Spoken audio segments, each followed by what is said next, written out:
Today we're here because of a failure by the Biden administration to prevent a rail labor strike, and it's unfortunate that we need Congress to act quickly to avoid, obviously, a catastrophic economic disaster or consequences as a result of this. Freight rail is extremely important in our nation's economy and national security. And approximately 40% of all the long-distance cargo, it's transported by rail. In recognition of freight rail's economic importance, Congress enacted the Railway Labor Act. And this legislation helps to ensure that collective bargaining rights for rail workers. It created processes, including congressional action, which we're doing, to ensure the prompt settlement of labor disputes that could interrupt interstate commerce and damage the economy. When an agreement was not reached this past August, President Biden appointed a PEB. It's called a Presidential Emergency Board. And it recommended a very robust package of pay and benefits for railway workers. Salary increases of 24%, starting retroactively, by the way, in 2020, which goes through 2024. There was very generous health benefits with employee contributions capped at 15% of premiums and additional paid day off. But it should be noted that the Biden administration's PEB recommendations did not agree with the union's demand for additional paid or sick leave. And I'm disappointed that the Democrats in the 11th hour altered the items, these particular items, to cater to the demands. This is an extreme and an unprecedented version of the necessary congressional intervention.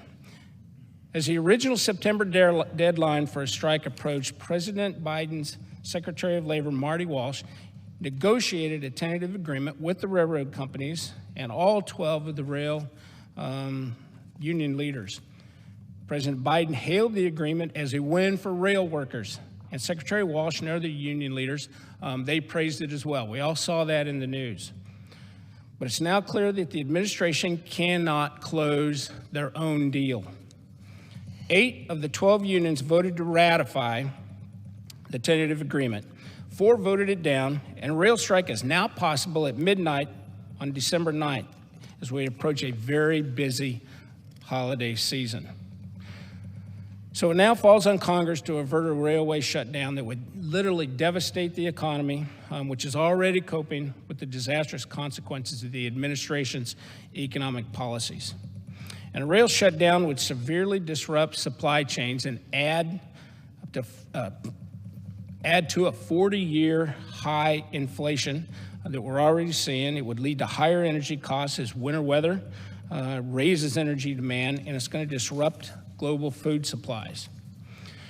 The estimates are that America's economic output could decline by $2 billion a day.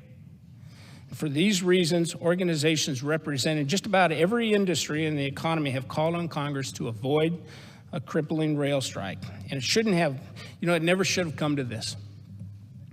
But I encourage my colleagues in this process to avert a strike. I do encourage my colleagues to support House Joint Resolution 100. This is, while the rail strike is imminent if something isn't done, what folks need to understand as well is the railroads will have to start shutting down a lot of the critical particularly hazmat, hazardous material movement. They're going to have to shut that down earlier, in fact, a week earlier, and it's absolutely going to cripple the economy. Anhydrous ammonia is one of those things, and if you live in a rural state or you live in a very agriculture-dependent district, right now is the time when anhydrous is being applied. So that is just one area as an example that we're going to see some serious problems if this isn't averted. Again, it's very sad that the majority chose to change this at the very last minute. Now we're voting on 2 different resolutions with a very